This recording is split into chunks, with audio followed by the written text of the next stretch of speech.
car. I say opposite. You need to race it.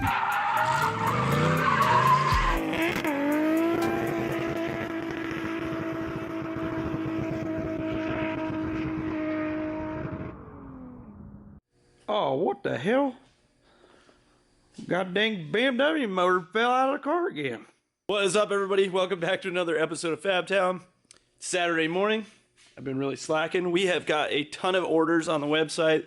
Thank you to everyone who bought t-shirts. I think 4 or 5 people bought t-shirts so far, but I've had probably 6 or 7 manifold orders in the last couple days, so that is awesome. I really appreciate all the business. And if you haven't checked out the website, go to the link below. Get yourself a King of Close Enough t-shirt pre-order. And if you have an RB, KA, SR, 2J, NA2J, 1J, any of those motors, and you want a really quality single turbo manifold for it, get to the link below and put in tax return as the coupon code. You'll get 20% off your order. We're also doing free shipping on all 2J GTE single turbo setups. So killer deal. Normally $1,000, already on sale, priced down even lower, and free shipping. Like I said, link in the below. The shop is ripped apart. The N54 is out. The dock race kit is off. The BMW subframe's out. This thing's gonna get probably moved right about here so that we can still get stuff in and out and have room to work. Like I said, this thing is gonna get an LS eventually.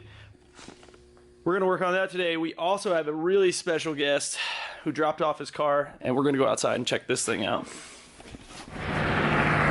1 JZX, 2 JZX.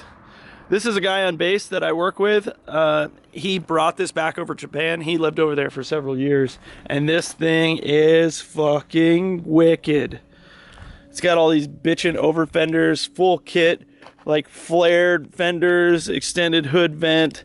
All this stuff is fucking wild. They got a little eyebrow over the headlight there, and he's got some bitchin' fucking work wheels.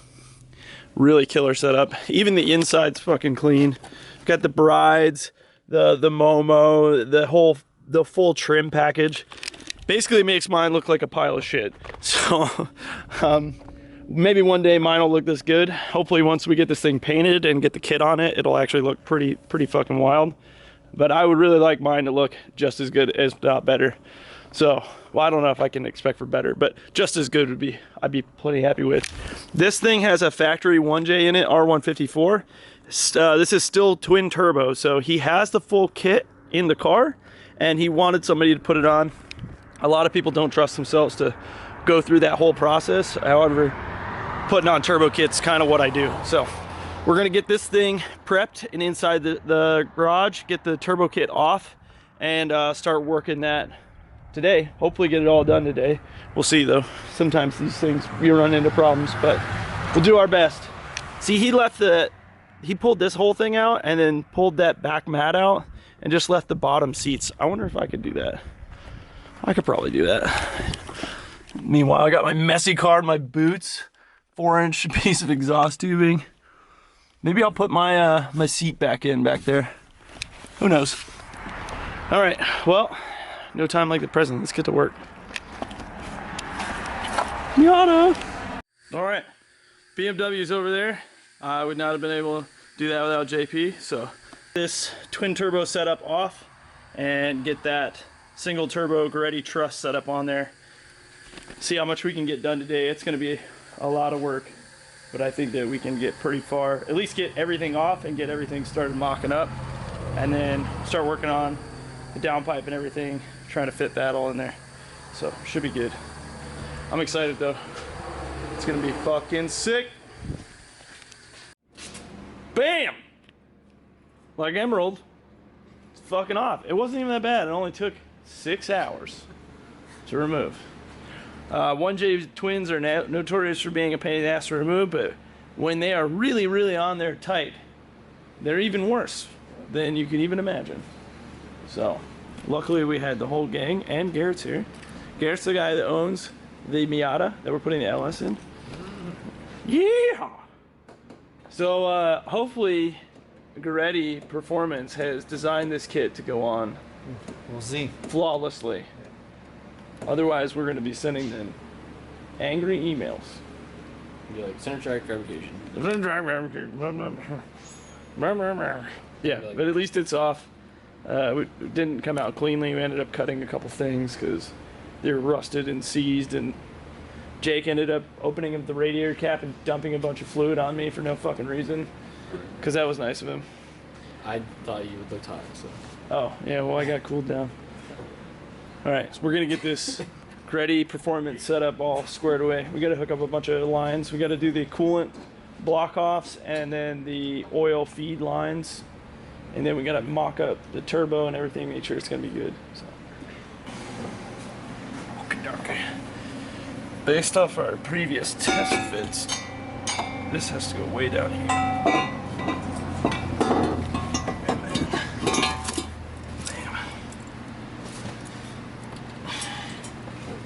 Now here at Greddy Performance Products, I mean, Cinder Track Fab. I should have just became a Greddy Performance dealer. That's what I should do.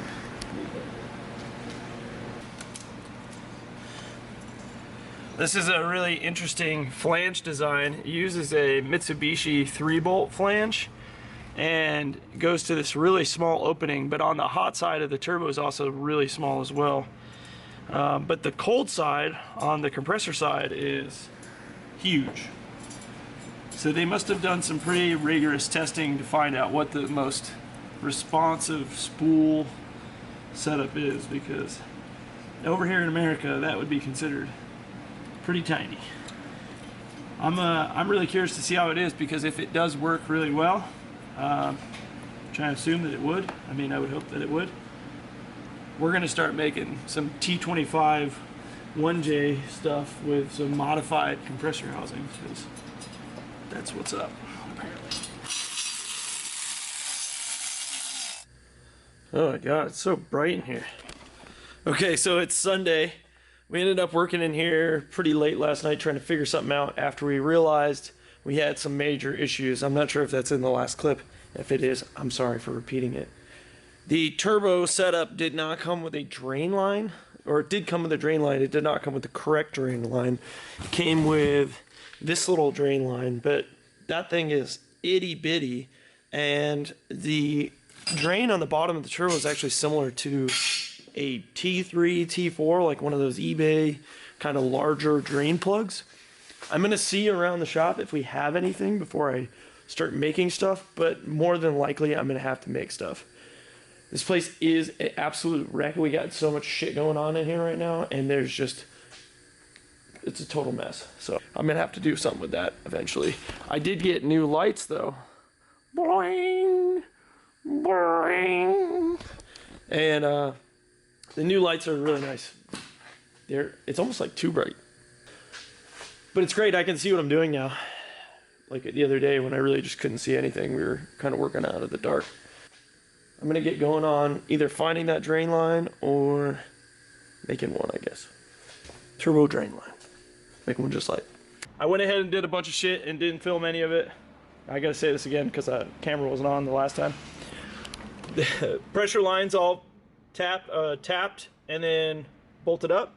The return line is all good to go. I made a flange and decked it in the mill. So that's all good to go. It's also sealed up. We ended up not having a gasket, but I made a RTV one and it looks like it's working out great. Got some heat shielding on all this stuff. Routed all the vacuum lines for the boost controller. I was telling JP that you don't want to run the vacuum lines for the boost controller off the manifold. You want to run them off the elbow. And so instead of like modifying the turbo or anything, we just modified this cast aluminum elbow and put some vacuum line ports on it. So that should work out good. We're almost done. We got to add about 2 hoses and then we get to see how it rips. I will say this though, for how much this kit costs, there is a lot of work that goes into it, a lot more than it should be for this setup. Test run this here, and we do have some concern because the turbo is very tight. Now why that is kind of a mystery, considering that it is idle for all of about 2 minutes. We're really hoping that that thing is not bad. I don't think it is. I think that it needs to get some oil pressure built up into it, and then you know, go from there. So we'll see how it. We're gonna let it idle for a while, probably 10-15 minutes. We'll go ahead and bleed the coolant while we're doing it, and then check it all out. Hopefully it's good. Crisis averted. JP was freaking out because we were like, oh fuck, it's seized. Gave it a good like 10-15 revs and then held it at like 3,000 RPMs for probably close to a minute, and it freed up. I think that those journal bearings just had to float on some oil and get some lubrication going, and now they're good to go. Bleeding the coolant right now. It's a little frothy, but not bad. It's not like actively bubbling, so it should be good. We'll see whose is faster. I think this thing's gonna light off like a cannon because it's gonna be so spooly. It's probably gonna be like, I think it's gonna be 2J fast over there, but it'll probably be pretty quick. JP, after this whole experience, would you do this again? No. No. Not anymore, man. This is the last one. This is the last time. This is the last time. The cost is too high for the benefit, from what it seems like. For whatever reason, they put that way back there. Like, instead of putting it like right here, you know, they're like, no, we're putting this thing in the back. Ooh, it sounds mean. Sounds mean, looks mean, sounds mean, must be mean.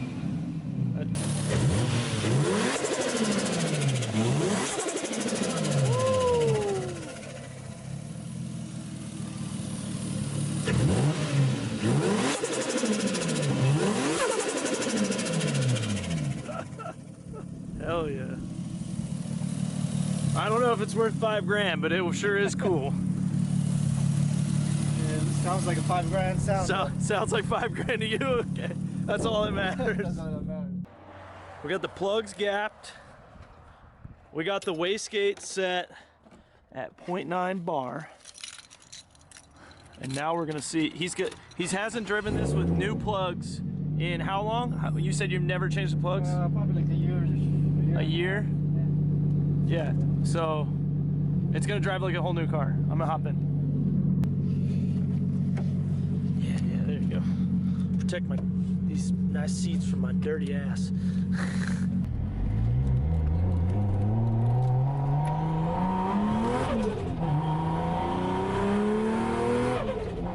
Oh, it feels good.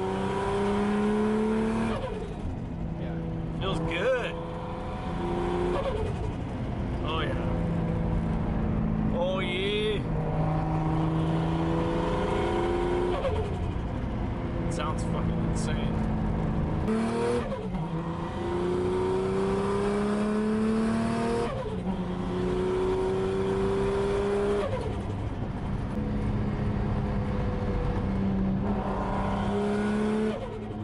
Oh yeah. It feels good.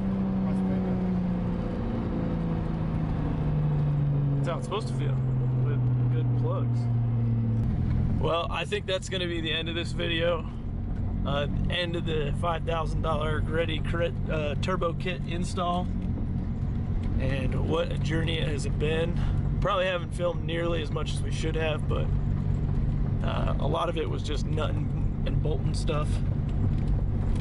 But I think that's it. And as always, thanks for watching. Thanks for subscribing. Make sure to leave a comment below. It really helps me out.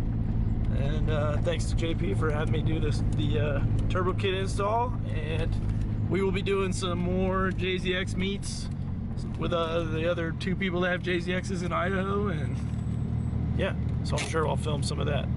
Until next time, peace. Yeah.